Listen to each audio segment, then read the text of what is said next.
लेकिन इतना आप लोग, यानी आज के समय में जब media, social media, visual media और प्रिंट मीडिया इतना आगे बढ़ चुका है, और तब भी समाजवादी पार्टी इतना झूठ बोल रही है कि स्नान नहीं हुआ। और मेरा कहना है कि महोदय, राजनीति में थोड़ा बहुत प्रहर्सल चलता है, लेकिन प्रहर्सल को ही राजनीति बना दिया जाए, यह न्याय नहीं है। और मुझे लगता है कि महाकुंभ, आप प्रश्न खड़ा कर सकते हैं, शासन पर खड़ा करिए, लेकिन महाकुंभ पर प्रश्न मार्क खड़ा मत करिए, आस्था पर प्रश्न मार्क मत खड़ा करिए। और उसके बारे में जो आप इन बातों को कह रहे हैं, पहले आप लोगों ने कहा कि साहब संख्या बढ़ा चढ़ा करके कही जा रही है, उसको देखने के लिए स्वयं समाजवादी पार्टी के मुखिया वहां पहुंच गए कि वास्तव में भीड़ हो रही कि नहीं हो रही है। उन्होंने देखा तो अब कहने लगे साहब भीड़ ज्यादा हो रही है, लोगों को पूरा स्नान करने का मौका नहीं मिल रहा, आप तिथि और आगे बढ़ा दीजिए। आप देखो ना, मैंने इसीलिए कल कहा था, ये दोहरा चरित्र है इन लोगों का, पहले विरोध करते हैं, अब कह रहे हैं तिथि आगे बढ़ा दी। अभी चच्चू भी यही कह रहे थे, चच्चू कह रहे थे कि तिथि बढ़ा दीजिए। ये तिथि हम नहीं तय करते, ये तिथि नहीं तय, हम नहीं तय करते चच्चू। ये तिथि, ये मुहूर्त होता है, जो मैंने पहले भी कहा। आप हो सकता है कि उस स्तर को नहीं प्राप्त करेंगे, बगल में पांडे जी से पूछ लीजिए। पौष पूर्णिमा से शिवरात्रि के बीच में आयोजन होना है, शिवरात्रि की तिथि तय है तो, और शिवरात्रि की तिथि तय होने के इस कारण उससे आगे नहीं बढ़ सकते।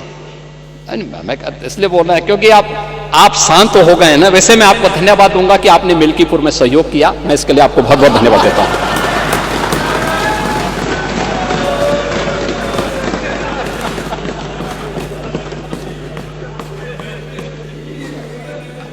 चच्चो को बोल रहा हूं, नहीं, चच्चो उसमें बहुत सहभागी, आप यहां भी सहयोग करने वाले हैं अभी।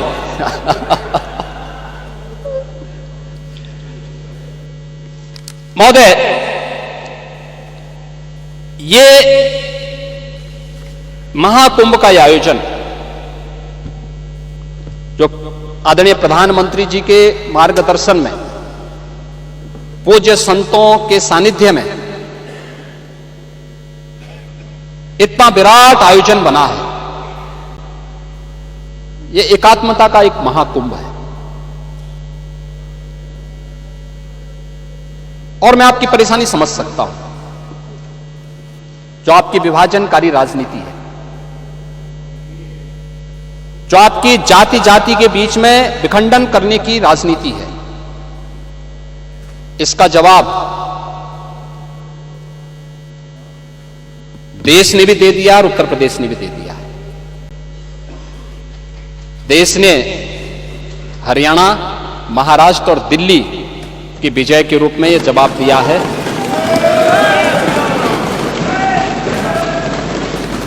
और उत्तर प्रदेश ने मीरापुर, गाजीपुर, कुंदरकी, खैर, फूलपुर, मजवा, मिल्कीपुर और कटहरी के माध्यम से इसका जवाब दिया है।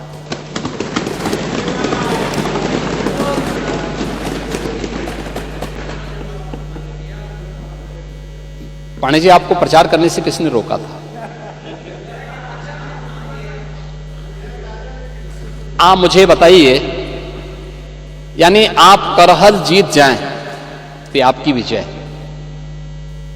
और अगर भाजपा कुंदरकी और कटहरी जीत रही है तो आप इसको स्वीकार करने को तैयार नहीं, यानी भारत के संवैधानिक व्यवस्था में आपका विश्वास नहीं। आप जनता का उपहास उड़ा रहे हैं, जो जनता जनार्दन वोट देने जा रही है उसका उपहास उड़ा रहे हैं, उसका अपमान कर रहे हैं। ये कहां की शोभा है? यानी ये,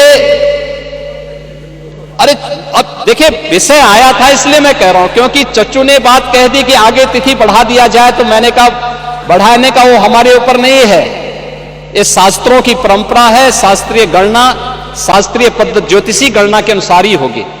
और ये पौष पूर्णिमा से शिवरात्रि महाशिवरात्रि के बीच में होना है तो उन्हीं तिथियों में होना है। वैसे चच्चू कहीं भी जाके स्नान कर सकते हैं, कोई समस्या नहीं, उनके लिए सुविधा रहेगी और प्रयागराज में पूरी सुविधा हम लोग देंगे महोदय। लेकिन एकात्मता का संदेश देने वाला महाकुंभ है।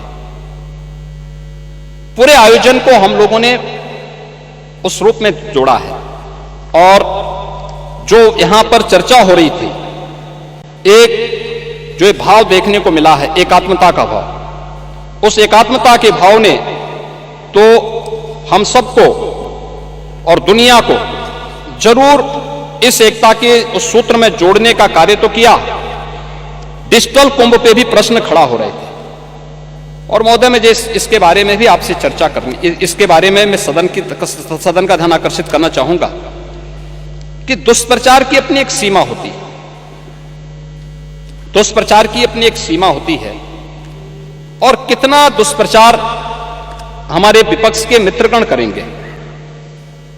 मैं देख के भौचक हूं कि कैसे ये लोग पूरी व्यवस्था को झुठलाने का काम कर रहे थे और किस प्रकार की व्यवस्था पैदा करने का काम कर रहे थे।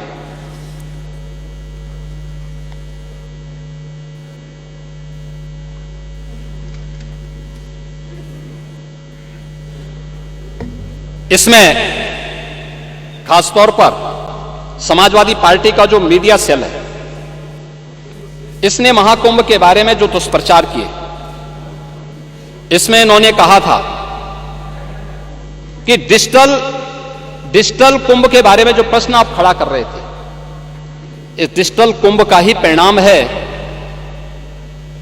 कि 22,000 से अधिक श्रद्धालु जो इस पूरे आयोजन के दौरान अलग अलग समय में मिसिंग हुए थे, यानी गायब हुए थे, अपने परिवारजनों से बिछुड़े थे, जिसमें से एक समाजवादी पार्टी ने भी लिखा है कि महाकुंभ में मची भगदड़, सरकारी अव्यवस्था, कुप्रबंधन, भ्रष्टाचार के कारण हजारों लोग लापता हैं। कौन मरा कौन जिंदा कुछ पता नहीं चल रहा है। सिर्फ गोरखपुर क्षेत्र के 2 मंडलों में ही 35 लोग लापता हैं। महोदय, इसका जवाब हिंदुस्तान ने अगले दिन दिया कि महाकुंभ में लापता सभी श्रद्धालु घर पहुंचे। ये है, ये आपकी सच्चाई है। कितना झूठ बोलेंगे, उसकी एक सीमा होती है। ऐसे ही द हिंदू ने दिया है Mahakumbh stampede for missing Telangana women found safe. ये हिंदू लिखता है कुंभ के बारे में।